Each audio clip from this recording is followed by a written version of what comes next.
ஏன் திமுகவை எதிர்க்கிறார்கள் என்று சொன்னார். இந்த பொய் பிரச்சாரங்கள் இப்படி சொல்லப்படுகிறது, பரப்பப்படுகிறது என்று சொன்னால் திராவிட முன்னேற்ற கழகம் அறநிலையத்துறையை பாதுகாக்கிறது. அனைத்து சாதியினரையும் அர்ச்சகராக்க வேண்டும் என்கிற ஒரு கோரிக்கை தந்தை பெரியார் வைத்தார். போராட்டம். இந்த அனைத்து சாதியினரும் அர்ச்சகராக வேண்டும் என்கிற அந்த கோரிக்கை இருக்கிறது அல்லவா, கருவறைக்குள்ள எல்லாம் போன உடனே துடிச்சான் பாப்பான். இதற்குத்தான் இந்த ஆட்சியை நாம் வேண்டாம் என்று சொன்னோம். எதற்காக சொல்றாங்க தெரியுங்களா? அனைத்து சாதியினரும் இந்துக்கள் தான், வேற எந்த மதத்தினரும் இல்ல. கடவுள் இல்லைன்னு சொல்றவங்க கூட போக முடியாது. இந்து மதத்தை சேர்ந்த இந்துவனுடைய வேதங்களை படித்தவர்கள்.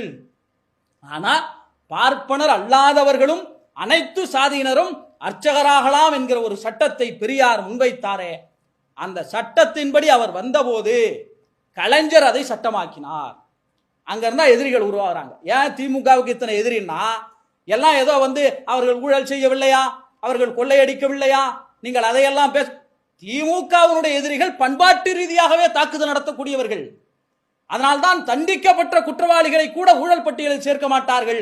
தண்டிக்கவே படவில்லை என்றாலும் கூட திமுக தான் ஊழல், திமுக தான் ஊழல் என்று நம்ப வைப்பார். அதற்கு காரணம் இந்த அனைத்து சாதியினரும் அர்ச்சகராகலாம் என்கின்ற பண்பாட்டு உரிமையை, அதுவும் தமிழ்நாட்டில் தமிழர்கள் தமிழன் கட்டிய கோயிலில் தமிழில் அர்ச்சனை செய்ய அவனுக்கு உரிமை உண்டு என்பதை சட்டமாக்கியதற்காக கலைஞரை எதிர்த்தார்கள், கலைஞரை குறிவைத்தார்கள். வேறு யார் செய்வார்கள்? கலைஞருடைய ஆட்சி உடனே நீதிமன்றத்துக்கு போய் ஸ்டே வாங்கிட்டாங்க. ஆனால் கலைஞருடைய ஆட்சி மாற்றப்பட்ட பிறகு எம்ஜிஆர் வந்தார்.